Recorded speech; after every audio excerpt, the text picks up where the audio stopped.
Assalamualaikum, balik lagi di Helicak, channel berbagi tutorial hobi dan ide kreatif. Teman-teman, hari ini saya pengen ngajak teman-teman untuk jalan-jalan di greenhouse saya yang di belakang ini. Alhamdulillah ini baru selesai saya buat, sudah mengalami 2 kali periode panen dan yang sekarang ini masuk periode tanam yang ketiga. Jumlah lubang tanamnya adalah 1.700 lubang tanam dengan ukuran lebar 6 meter kali panjang 12 meter. Yuk kita sama-sama jalan-jalan yuk, ikutin saya. Nah ini dia teman-teman greenhouse-nya. Menggunakan desain rangka baja ringan. Seperti ini ya. Untuk bagian atasnya menggunakan shading plastik UV dan paranet seperti yang kita lihat ini. Untuk plastik UV-nya sendiri menggunakan plastik UV 14% dengan ketebalan 200 mikron. Sedangkan untuk paranetnya saya menggunakan paranet 70% dengan sistem buka tutup ya. Jadi bisa dibuka dan bisa ditutup sesuai dengan kebutuhan kita. Seperti yang itu, ini lagi posisi terbuka. Dan yang di sebelah sana itu lagi posisinya tertutup. Untuk membuka tutupnya gampang, karena saya cuman cantolin di kawat seperti itu ya. Kawat itu nanti tinggal digeser. Gesernya pakai apa? Kalau saya sih pakai pipa setengah inci aja, saya yang panjangin sedikit, nanti tinggal digeser seperti itu ya, mudah. Kemudian di sini ada 5 modul atau 5 buah meja. Kita jalan-jalan ke masing-masing mejanya dulu ya. Ini yang pertama. Ini adalah modul A atau meja A, meja pertama. Jumlah lubang tanamnya ini ada 320 lubang tanam. Jadi ada 8 lajur 8 lajur talang seperti ini ya. Dengan jarak tanamnya ini 20 cm 20 cm. Kemudian jarak antar talangnya 15 cm. Sebenarnya di sini ada 10 ya, ada 10 lajur, 10 talang. Cuman 2 yang pertama ini saya pakai untuk modul semai. Nah, jadi hanya 8 ini yang saya pakai untuk modul pembesaran. Di sini saya nanam pakcoy. Kebetulan yang ini sudah berumur sekitar 10 hari setelah tanam. Jadi di sini saya menggunakan selang PE 7 mm dan di setiap selang ini saya tambahin lagi stop kran seperti ini. Tujuannya apa? Biar pada saat kita mau melakukan maintenance itu mudah ya. Khusus untuk modul semai seperti ini, 2 modul semai ini menggunakan satu sumber nutrisi sendiri. Jadi dia tidak tergabung dengan modul pembesaran. Sumber nutrisinya itu dari bawah seperti ini ya.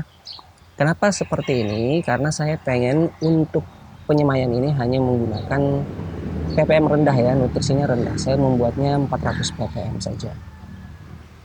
Nah, kita lihat di sini di modul penyemaian ini masih banyak juga yang tidak kebagian tempatnya. Ini ada caisim. Kemudian ini ada bayam loreng ya. Bayam loreng.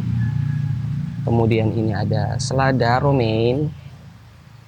Ini selada romaine usianya sekitar 7 HSS. Kemudian di sini ada selada green Batavia. Kemudian yang ini ada kangkung ya. Ada kangkung 200. Oke. Oke, kita lanjut ke modul B. Jadi modul A dan modul B itu sama sebenarnya ya. Bedanya modul B ini jumlah lubang tanamnya itu 360. Kalau yang di sana tadi 320. Di modul B ini saya nanamnya agak random ya. Jadi di sini ada pakcoy, ada selada ya. Ini saya menyesuaikan dengan permintaan aja karena kemarin ini baru habis panen. Kemudian permintaan pakcoynya tidak terlalu banyak untuk periode panen kali ini. Jadi saya hanya nanam di sini 360. Di sini hanya 125 pakcoynya. Nah, di sini juga kita lihat saya membuat papan kontrol seperti ini ya.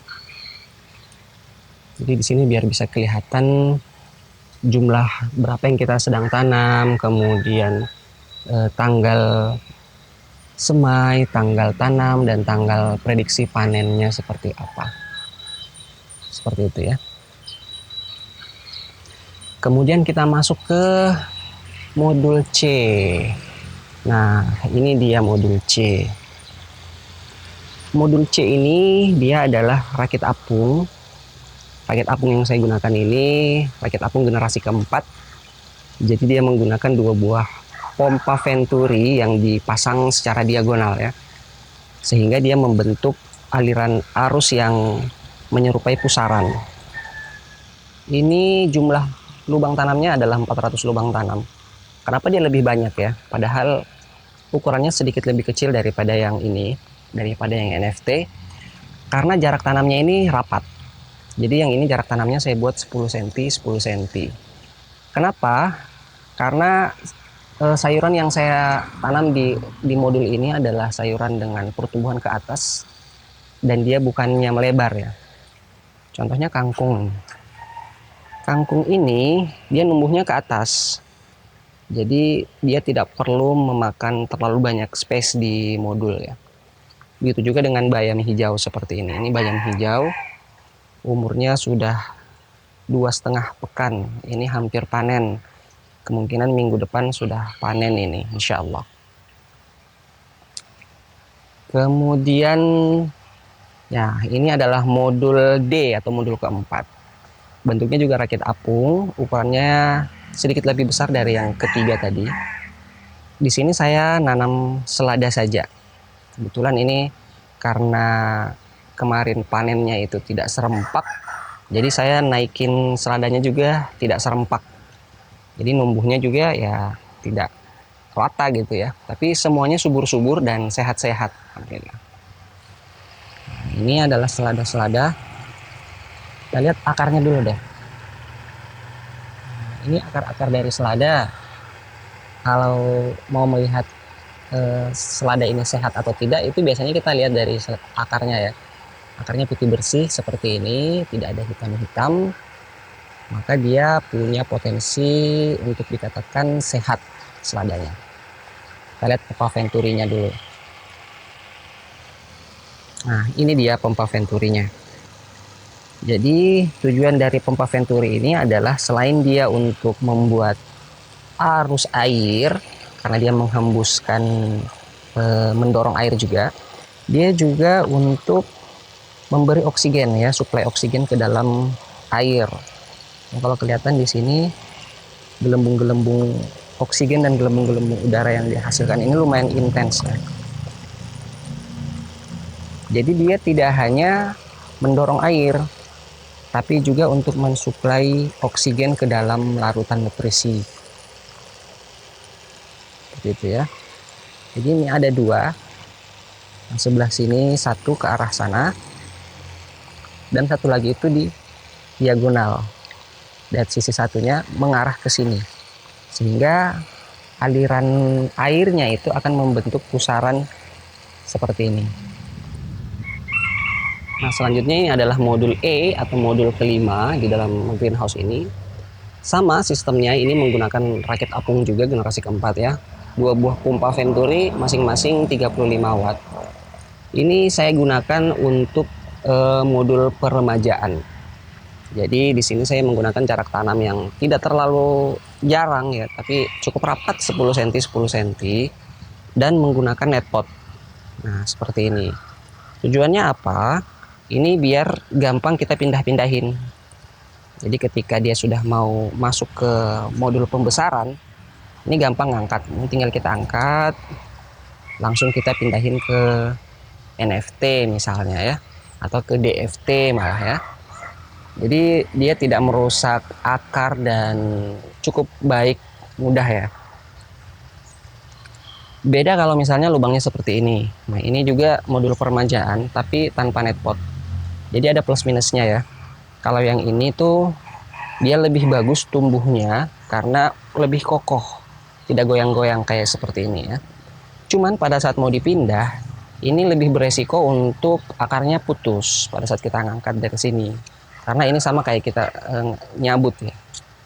Kalau ini kan tinggal kita angkat gini aja ya. Oke, yang di luar itu adalah DFT, kelihatan nggak ya? Itu adalah modul DFT teman-teman. Yuk kita lihat DFT-nya keluar. Nah ini adalah modul DFT. Kalau teman-teman pernah lihat video saya sebelum ini, saya pernah nunjukin cara membuat manifold, tapi yang sekarang manifoldnya saya ganti seperti ini. Jadi manifold seperti ini ternyata lebih baik dalam hal distribusi air dengan jumlah debit yang sama untuk setiap jalurnya. Seperti ini ya. Kemudian setiap jalur juga saya buat stop kran seperti NFT tadi. Jadi tujuannya biar lebih mudah untuk maintenance-nya ya. Meskipun dia juga punya stop kran utama di satu modul ini. Tapi di setiap lajurnya juga punya masing-masing. Untuk sumber airnya, ini sama sumber airnya dengan modul NFT. Jadi dia berasal dari satu bak nutrisi yang sama. Nanti kita jalan-jalan ke bak nutrisinya juga. Kemudian untuk netpot. Nah, untuk netpot yang saya gunakan ini tidak pakai kain flanel ya. Jadi tipsnya itu adalah gunakan netpot yang agak panjang. Saya menggunakan netpot 7 cm seperti ini. Karena pipa yang saya gunakan itu pipa 3 inci. Jadi kalau saya menggunakan netpot 5 cm itu airnya itu belum langsung menyentuh rock wool. Jadi harus dibantu dengan kain flanel. Jadi kalau teman-teman punya pipa 3 inci dan tidak pengen pakai kain flanel, gunakan netpot 7 cm.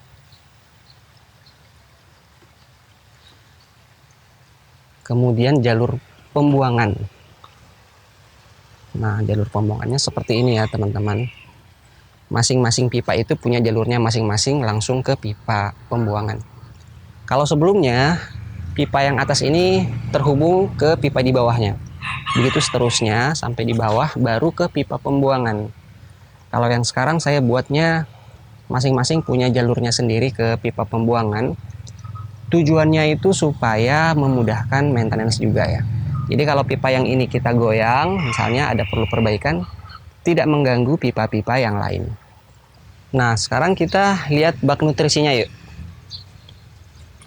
Sistem yang saya gunakan adalah satu tandon. Jadi untuk semuanya itu menggunakan satu tandon dari sini saja. Ukurannya 1 meter kali 1 meter kali 1 meter. Jadi volumenya itu 1000 liter. Volume 1000 liter untuk lubang tanam sekitar 1000 lubang tanam yang NFT dan DFT saja, tidak termasuk yang rakit apung. Jadi ini sudah sangat ideal secara ukuran ya, secara volume. Kemudian saya menggunakan bak yang saya semen seperti ini ya, jadi tidak pakai tandon plastik. Cuman airnya itu tidak langsung masuk ke dalam baknya ini menyentuh semen, jadi saya pakai yang seperti ini. Ada terpalnya dulu kayak gini ya, jadi dilapis terpal dulu. Tujuannya apa? Supaya air nutrisinya itu tidak langsung bersentuhan dengan dinding semen, karena dinding semen itu sifatnya itu sangat basah atau pH-nya sangat tinggi ya. Saya udah nyoba, jadi airnya itu saya isi di dalam bak tanpa terpal. Ternyata pH-nya itu sangat tinggi dan susah untuk kita turunkan meskipun pakai pH down. pH-nya itu nyampe 8,3. Saya turunin pun besoknya balik lagi 7,1, 7,2. Terlalu tinggi untuk air nutrisi. Dimana kita pengennya pH itu antara 5,5 sampai 6,5 ya.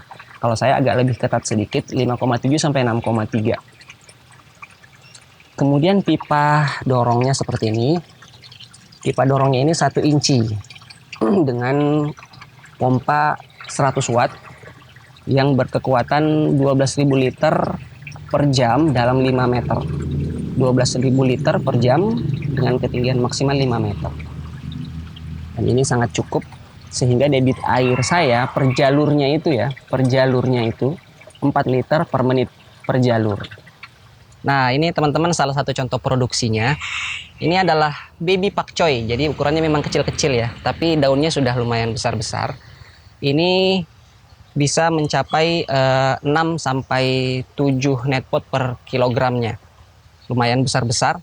Jadi kalau teman-teman nanya bagaimana produksinya, untuk produksinya ini saya biasanya mengusahakan setiap pekannya itu panen. Jadi kalau 1.700 lubang tanam, sekali panen itu bisa sampai minimal 170 kg sayuran ya. Tapi dengan manajemen tanam, kita usahakan setiap pekannya itu bisa panen. Artinya sepekannya itu bisa 170 per 4. Sekitar 40 kg per pekan ya, minimal.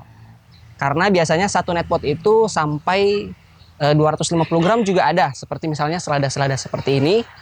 Ini bisa satu batang pohonnya itu 250 gram. Artinya hanya dengan 4 batang itu udah 1 kilo.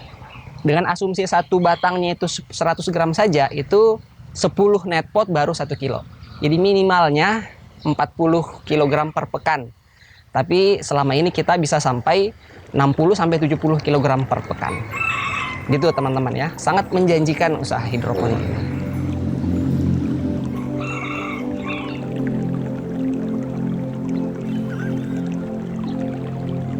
Oke teman-teman, terima kasih sudah nemenin saya jalan-jalan di greenhouse saya ini. Semoga ini bisa menjadi inspirasi buat teman-teman yang lagi pengen membuat greenhouse untuk penyaluran hobi mungkin ya. Atau mungkin pengen dapat penghasilan tambahan sampingan kecil-kecilan ya. Jadi yang seperti ini tuh selain menyalurkan hobi tanam-menanam berkebun gitu ya, ini juga bisa menghasilkan pendapatan sampingan lah. Terima kasih sudah menonton bersama saya. Tetap semangat dan terus berkreasi. Sekian video kali ini. Wassalam.